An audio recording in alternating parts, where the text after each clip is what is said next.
children who live abroad, like myself, for example, and I'm not alone. There are plenty of us. So they essentially get pretty much all the revenue from caregivers who are overseas to tend for parents who are living at this time in India. They'll cover other parts in Asia later. So I don't think that the exact, it's not like everybody's here or everybody's there. You really find a mixture. But the thing is that you cannot rule out the caregivers in this at all. The caregivers are a major force, and depending on what kind of services are being offered, you'll find that in some cases, the caregivers may be the only ones who actually are going for that service for their parents. Any other questions quickly? Yes. A quick comment on the same thing. I think often the senior is taking these motions in defense of their independence. That's correct. Did everybody hear that? That a lot of people are choosing to use the technology in defense of their independence, to maintain that independence, to kind of ward off what the inevitable concern is that they have, that fear that we all have of going into the nursing home. And I think that that's, unfortunately, fear sells, quite frankly.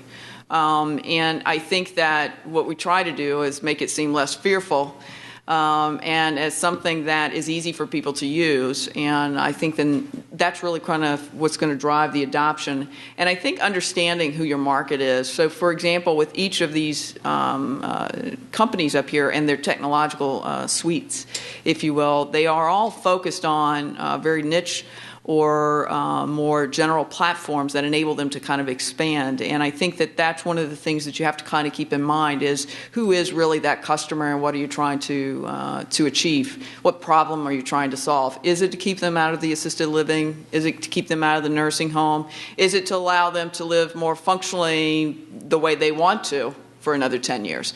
And I think that's going to be one of the things that's going to be a theme kind of moving forward with a lot of the technologies. Those that are successful, quite frankly, are probably going to understand their marketplace very well.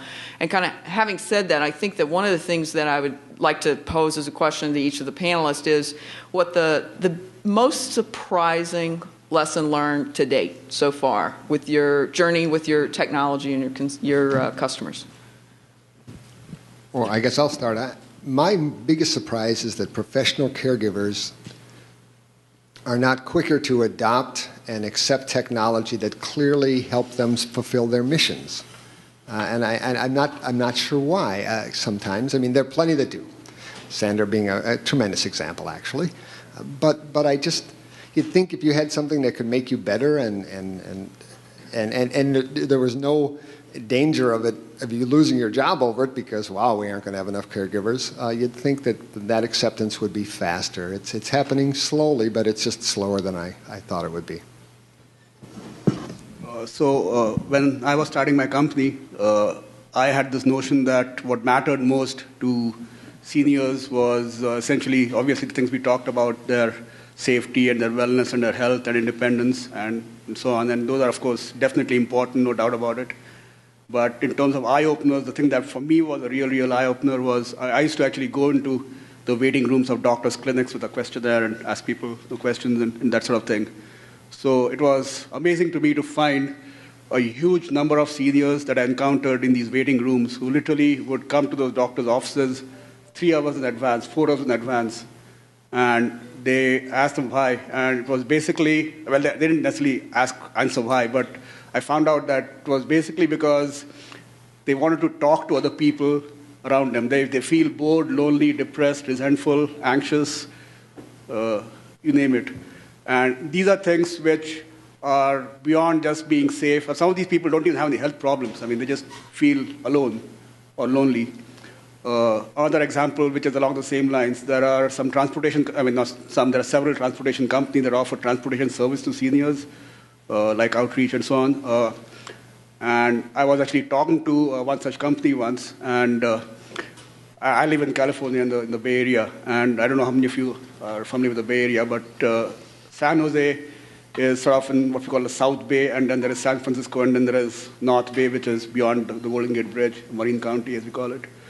And I found that there were a large number of seniors who used to get transportation appointments, who lived in South Bay, who used to go for shopping to Marin County, which is like a 3-hour drive or 2-hour drive. And why? Because the same stores are there in San Jose. Well, they wanted to basically just sit in the car and talk to a driver for 2 hours up and 2 hours down. Okay?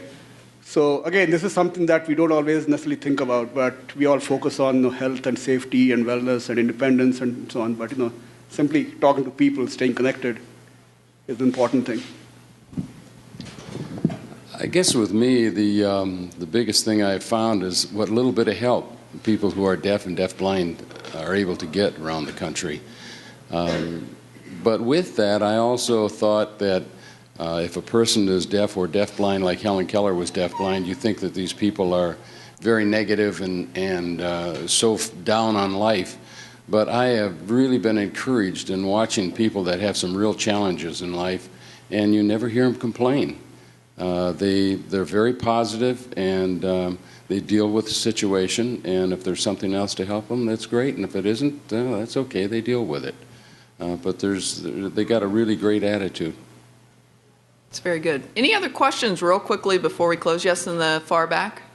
I have a question about quality of life. We've discussed a lot of things. Everybody here is checking their BlackBerry, keeping their own quality of life going, whether it be a baby boomer or a senior or needing all technology. It seems like across the board it can, or blind or deaf, that those issues for all of us can increase quality of life, not just safety or wellness, but making your life, as you were saying, people are lonely and not connected, be better by feeling safe in your home or not having to go to that. And I would like to hear your comments on that. I think you're right on. I mean, safety and wellness are a key part of it, independence as well. But quality of life at some level is heightened by essentially having something to do and staying busy. And you stay busy by talking to people. You stay busy by feeling useful. You stay busy by doing interesting things. So, I mean, there were several examples that we went over. One of them was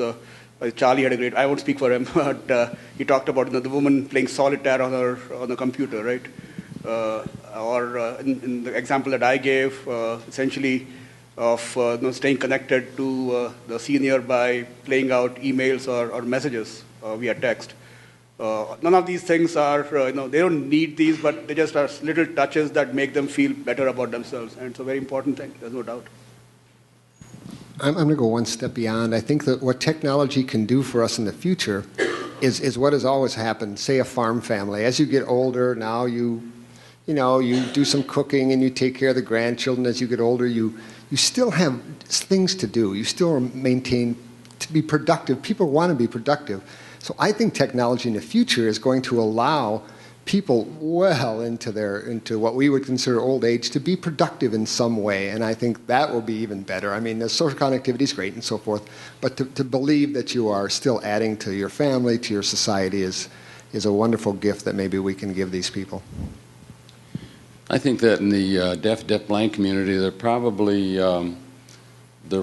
less loneliness than there is in the hearing community. Because in the deaf community, they're a family. It's a culture, and they really enjoy their culture. When they came out with cochlear implants, there's a lot of the people who are deaf that choose not to have it done because they're in the culture that they're in and they like it, and they're very pleased with it. The technology has been great because it's helped them to be a little safer and being able to at least monitor fires or doorbells and telephones and so forth. But they're not interfered, or at least in the past they haven't been. Now with captioning on television, it's a little different for them. But prior to that, their community was their social life, and they got together and they talked, and it was quiet when they talked, but it was quiet. They talked, and they were like a family. Where we hearing people, we're drug off with a radio or a television, and they're not, and they're very close. Probably very little depression in that community. And I think just to kind of add to that, I think quality of life is different for everybody. And I think that that's a great example of how technology is helping them have a greater quality of life by being safe. But there is no one solution to fit all. And I think that as we age, what we desire and want out of life